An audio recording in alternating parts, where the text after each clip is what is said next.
మేము అందరం సంతోషిస్తాం. మాట్లాడండి. ధన్యవాదాలండి. తన్నికెళ్ళ వారిని గారిని మాట్లాడవలసిందిగా కోరుతున్నాం.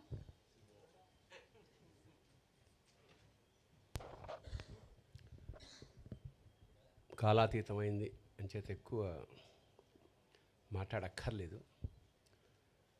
మా మాస్టర్ ఒక మాట అంటూ ఉండేవారు, ఒరే సావిత్రి గారు అంటే ఎవరో తెలుసురా, ప్రతి పదార్థం ఆవిడ పేరు. ఎందుకంటే నువ్వు ఏ పాట నదుడు ప్రతి పదానికి ఒక ఎక్స్ప్రెషన్ ఉంటుంది ఆవిడ మొహంలో. That is the greatness of Savitri అన్నారు. అది నేను నిజంగా నమ్ముతున్నాను. ఎప్పుడైనా కావాలంటే ఒక పాట చూసి ప్రతి పదానికి ఆవిడ మొహంలో ఎక్స్ప్రెషన్ ఉంటుంది. అది అయితే సావిత్రి గారికి చాముండి గారు వాళ్ళ తమ్ముడు ఒక కొడుకున్నారు, నాకు తెలుసు, చదువుకున్నాం. తర్వాత అంత తాపత్రయపడి ఎన్ని సభలు చేసినా రెండో కొడుకు సంజయ్ కిషోర్ నిజంగా.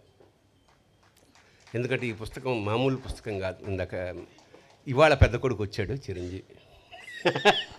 ఇన్నేళ్ళకి ఒక కొడుకుని సంపాదించుకుని నిజంగా చాలా ఆనందం. ఎవరు చేస్తారండి, బతుకున్న ఆర్టిస్టులే వాళ్ళు తెలియట్లేదు. అలాంటిది సావిత్రి గారు వెళ్ళిపోయి 40 రోజులకి ఇంత వైభవంగా ఆవిడ పుట్టినరోజు చేసుకుంటున్నామంటే మామూలు విషయం. అంటే చిరంజీవి సావిత్రి చిరంజీవి ఈ రెండు. ఎక్కువ మాట్లాడకుండా ఆవిడ మీద నాకు ఇష్టంగా ఎప్పుడో రాసుకున్న ఒక కవిత చదివేసి నేను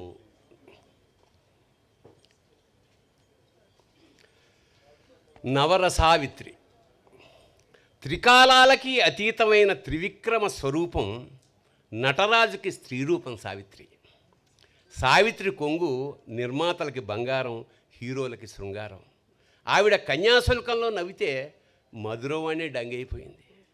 మాయాబజార్లో ఘటోద్గచుని అనుకరిస్తే రంగారావే కంగారు పడ్డాడు. ఆమె నాయిక అయితే ప్రేక్షకుడే నాయకుడు, ఆమె చెల్లి అయితే ప్రేక్షకుడే అన్న, ఆమె పార్వతి అయితే ప్రేక్షకులంతా దేవదాసులే.